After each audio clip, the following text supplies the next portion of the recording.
This is your one and only 𝐈𝐸𝐻81 with your daily dose of video goodness, and today we are taking a look at an absolute insane build in Elden Ring that I'm calling the Juggernaut. Let's get to it. So before we get into the nitty gritty, let's talk about what this build is and what it does. This build is designed to be absolutely unstoppable. You have a ton of protection, you can soak up hits like it's nobody's business, and you constantly regen health, making you an absolutely unstoppable killing machine. It is primarily meant to be played as a melee build, although it does have a little bit of a ranged option in the form of Swarm of Flies. Obviously, you could swap out whatever you want to swap out for whatever ranged ability you want to swap out, but I like this one because this one initiates bleed and disrupts the target, allowing you to get close to it and close the gap and just lay waste to it. This build is designed to be a total boss destroyer. You just tank hits and constantly just mow down the boss, continuously swinging your giant mace or blade, whichever weapon you decide to go with, because you have an option of two, or you can swap back and forth between the two as you want. Because we make use of multiple spells, perfumes, heavy armor, and the Bloodhound's Step Ash of War, we have a lot of maneuverability and can take a ton of punishment and just keep on swinging. The one downside to this build is that it's not meant to be a leveling build. This is a build that you're going to spec into after you level with something else.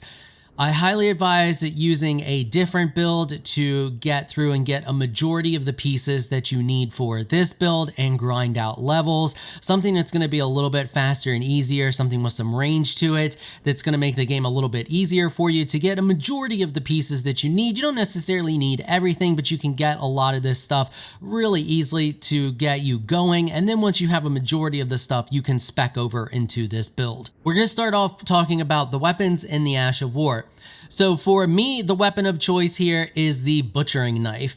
This has pretty decent attack range, and the reason we are using this one is because every time we hit, we restore a small amount of HP, equaling to about 1% of our maximum. Now, you do have the option of the Great Stars as well, and this one does the exact same thing. Now, the reason I prefer the butchering knife is because it attacks a little bit faster than the mace. And for me, I prefer the ability to just attack straight on, chopping at the target, chop, chop, chop, chop, chop. And you have the arc as it's coming down to connect with the target sooner than with this, which swings long from the side. Now that's just down to personal preference. Either one of these is going to do the job, and they're going to do the job well. There is some other options for preference, and that is the fact that the Great Stars naturally has blood loss buildup on it. And because it has the blood loss buildup on it, you can do some relatively interesting things with it.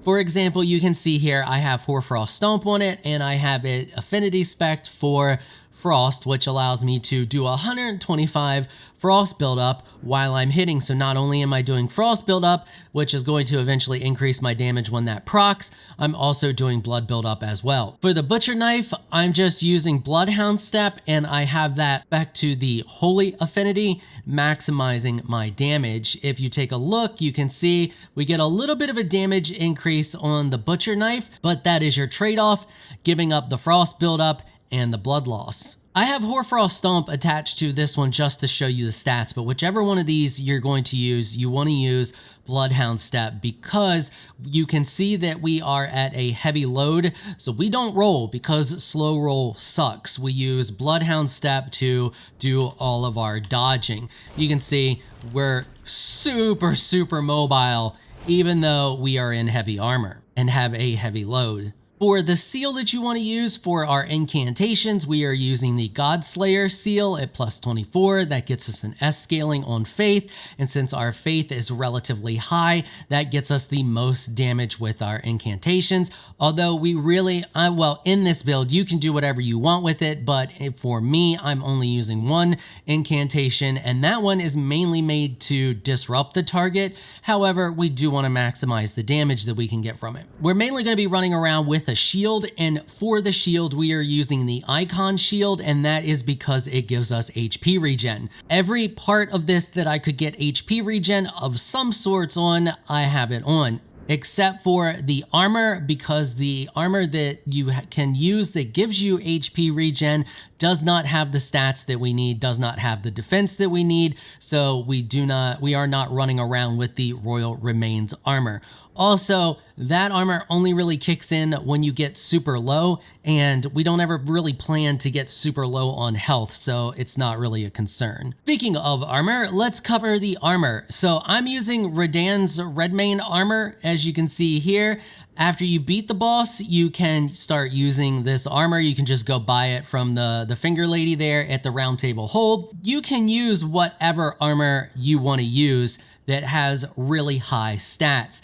The reason I'm using this one is because I like the way it looks and it's comparable with other armors. If you take a look, the veteran's armor is relatively the same.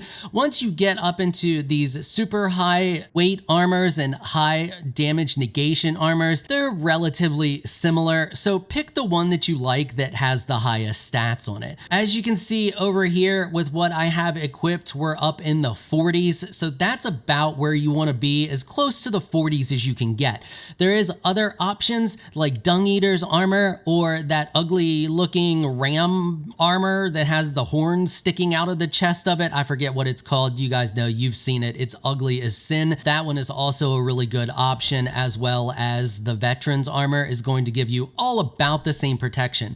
We're going to buff the crap out of all of our damage negation anyway. Just pick the highest that you can find with the style that you like and you're going to be fine. Let's talk about our talismans. So we're running the 𝐴𝐷𝐻𝐷 talisman for HP regen, of course, because HP regen.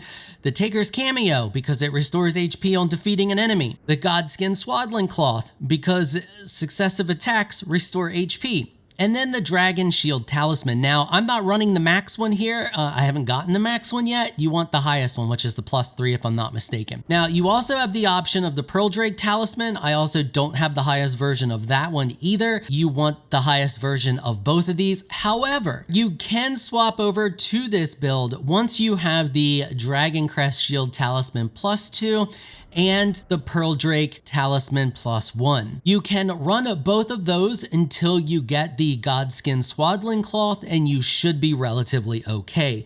Once you pick up the Godskin Swaddling Cloth, then you want to run whichever one of these talismans you need. Basically, they're situational. If you find yourself in an area where you're taking a lot of magic damage, swap over to the Pearl Drake. If you're taking a lot of physical damage, swap over to the Dragon Crest. The three that you want to be running all the time are the 𝐵𝐷𝐷, the Takers, and the Godskin. Next, let's talk about items, because items are extremely important for this build because it relies on a lot of them. So for our flasks, a majority of your flask charges need to be in your mana flasks.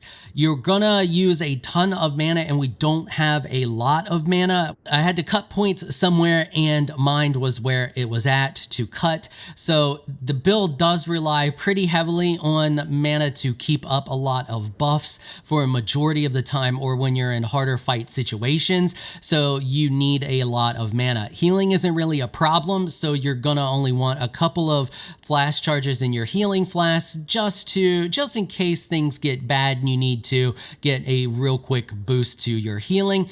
Early on, I would only really keep one charge in your healing flask and the rest in your mana flask. Later on, you have a little bit more flexibility. You can see I have a ton of charges to play with here. I'm currently running 10 and 3. For your wondrous flask, you're gonna want to run the opulent, whatever this is called. You can see the one that I'm running here. It temporary boosts all damage negation. I mean, the more we can get that boost, the better when we're in a boss fight, because that's really the only time you're going to be using this. Now, for your second part, you have a few different options. You can run this one, which is going to boost your poise, and that's going to stack with another item we'll talk about here in a second. Or you can run the speckle, which is going to boost your resistances.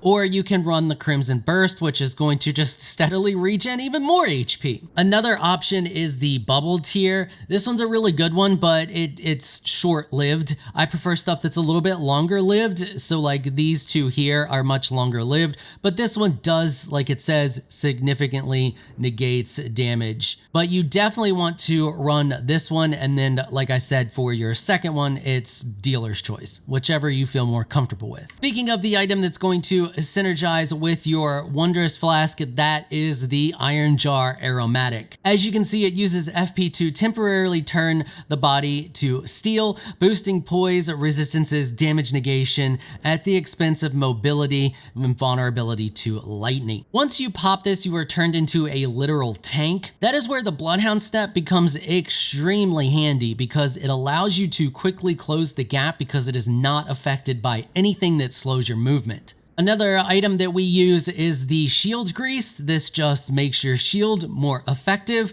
and the pickled turtleneck because it temporarily boosts stamina recovery, and we blow through a ton of stamina, and we're not using the talisman that increases stamina recovery, so we rely on the pickled turtleneck. Last but not least, we have the warming stone. This thing is crazy strong, and I cannot believe I've not been using it and didn't realize it was a thing until I started working on this build. You just drop it on the ground and it heals you over time. Now it heals anything in the area that is close to it, so it will heal enemies as well as you. However, if we're in a situation where we just cleared an area and we took a bit more of a beating and we didn't regen as much HP as we expected to after we killed everything, and we're regenning relatively slow, we don't want to rely on our flask of Crimson Tears because we don't have many, so you can just drop one of these on the ground, and because we already have a ton of regen anyway, you just quickly regen your HP, like really quick. Every one of these items that I'm showing you is infinitely renewable. A lot of the stuff you can actually buy. Well, you can buy the turtleneck and the warming stone. You can buy part of it as well. All three of these are extremely easy to farm. You can buy the turtleneck, the Roa fruit is everywhere, and the herba is everywhere. And there's lots of spots that are easy to just farm those things. As you can see, I have plenty of all of them, and you can fight one of the bell-bearing hunters to get turtleneck meat, and you can just buy it from the ladies there at the the husks at the round table hold. Shield grease is a little bit of a different situation because you need the silver tier husks, although that is farmable later on in the game. And root resin is easily farmable, so are the crystal buds. I would really only use this in boss fights because of the fact that it's a little more rare until you get further on in the game. Once you get over here to Nokron, the Eternal City, you can easily farm those silver tiers in order to craft the shield grease more easily. The warming stones are the Erd Leaf Flower, Smoldering Butterfly, and Sanctuary Stone. All of those are super easy to farm early on, and then later on in the game you can actually buy the Sanctuary Stones from the Husk Ladies once you turn in a bell bearing, and the Smoldering Butterflies are super easy to farm as well as the Erd Leaf. The Living Jar Shards are a little bit more difficult to get a hold of, but they are infinitely farmable. They're just a bit of a rare drop from killing the living jars. And there's a few different places that you can farm them. One easy place to farm them is to warp over here to the secluded cell. Once you warp over to the secluded cell, you just run across the way here, and there's a bunch of them right up top. Kill them. Maybe you'll get some shards, maybe you won't. The next spot is my preferred spot, and that is because you can farm a lot more of them in one go, and that involves killing the boss over here at the Royal Moon Gazing Grounds. You don't have to kill the boss here, but killing the boss here allows you to get this grace point, which makes this grind for these items at this location a lot easier. Once you warp over here, you're gonna run out this door, and you're gonna run through this little door right here. And then you're gonna jump down, and there's a bunch of them down below. So right down there, you can see there's one, there's a bunch of little ones there. Next level down, there's a bunch more there. And then you can actually run over along the side there, and you can see that little cliff there in the distance where that tree is. There is a bunch of them there as well. So because the living jar shards are relatively difficult to get a hold of, even though they are farmable, they are a rare drop. Even if you have a ton of arcane, I was still having trouble getting them to drop regularly. I only advise using the iron jar aromatic when you go into a difficult boss fight. So try the boss without it. If you're having a hard time doing the boss without the iron jar aromatic, then try it with it. For spells, we're running Black Flames Protection, Bestial Vitality, Golden Vow, Dragon Bolt Blessing, and we're running Swarm of Flies. Swarm of Flies is our disruptor and our boss bleeder when we're fighting a boss that can bleed, and it's just fun for some enemies, and if it's fun for enemies that you need to close the gap on, to disrupt them a bit while you are closing the gap. And in some situations, range is just super handy. These things have really good range to them. They do decent damage and they bleed. You are not going to get this until relatively late in the game, but that is okay. You can swap over to this build before you get this. You don't necessarily have to have this. This just further increases damage negation. And you may or may not even want to run this in the first place because it does reduce the amount of healing you have coming in, although it makes you extremely tanky. Bestial Vitality is a definite have to. You want to get this as soon as you can get it. You get it by giving the death root to the beast guy up in the beast sanctuary, and it's super cheap and constantly just gives you healing over time. Golden Vow, absolute have to. It just does everything. It increases your defenses, which is great. It increases your attack, which is great. And then we have the Dragon Bolt Blessing. This bolsters the caster's body with lightning. So what this one does, this one's interesting because what it does is it basically makes any small attacks that come at you bounce off you, giving you opportunities to continue strike and slowing down how quickly smaller things can attack you. So when you get overwhelmed, this slows them down and allows you to regen health faster than they can damage you. Last but not least, let's talk about stats. So I've got you covered in the stats this time. After the last video, I realized not everybody's going to want to get to 160. A lot of you are PvP players, so don't worry. PvP players, I have you covered. So I'm at 160, but that's because I started with the astrologer class. If you start with any other class, you can meet these stats without being 160. We're going to kind of ignore the level, my level for the most part, unless you start with an astrologer, and then you're going to need to be 160. So we have 40 vigor, 22 mind, 40 endurance, 55 strength, 20 dexterity, 16 intelligence, because that's just what I didn't put any points in intelligence. That's what the astrologer comes with, 30 faith, and 16 arcane. Now let's talk about why we have to meet some of these stats. So we need 16 arcane in order to run the flies. We need 30 faith in order to run the Black Flame Protect Me spell. If you want to ditch either one of these, you don't need that many in that stat. The buffs that you get from them don't scale on faith. So we just have 30 faith so that we can run this. Obviously, that's going to allow you to do a lot more damage with a lot of other spells if you want to throw some more utilitarian style spells in there to fit whatever situation you're running into. But if you need to cut a lot of points, you can cut this and cut the 30 faith. But I have some other stats setups that I'm going to talk about here in a second where you can keep all of these things. We have 55 strength because it's mainly a strength build. If we go over 55, from my knowledge, that's when we start hitting diminishing returns. That's why we're stopped at 55. 22 mind, because that's what as much mind as we can get is what we need. If I could have more, I would have more. Endurance, we need tons of endurance because we blow through tons of stamina. Vigor, we need tons of HP because we take a lot of hits. We need to be able to soak those up. You need 20 dexterity to use this blade. If you don't want to use the butcher knife and you would prefer to use great stars, you can make a lot of cuts there because you only need 12 dex and 22 strength to equip this. But once again, I like this. This is what I'm running the build with. I find that this works well. So there you go. We're going to start with 150 and then we'll talk about the 125 stats. At 150, you should be able to use any class that you want. And you're going to do 40 vigor, 22 mind, 35 endurance, 50 strength, 20 dexterity, 30 faith, and 16 arcane. Ignore intelligence. Pay attention to all of those other stats, 0 in intelligence. If you want to do this build at 125, you can do it at 125 and you can hit all of the numbers, but you gotta run Godrick's Great Rune in order to do it. Now, I don't really care for the rune system because I don't like to have to constantly eat the things and I die a lot and I would just run out of the arcs or whatever they're called. So I don't even bother with the runes, but I'm sure there's a lot of people out there who are better at this game than me, die a lot less, and the runes will work just fine for you.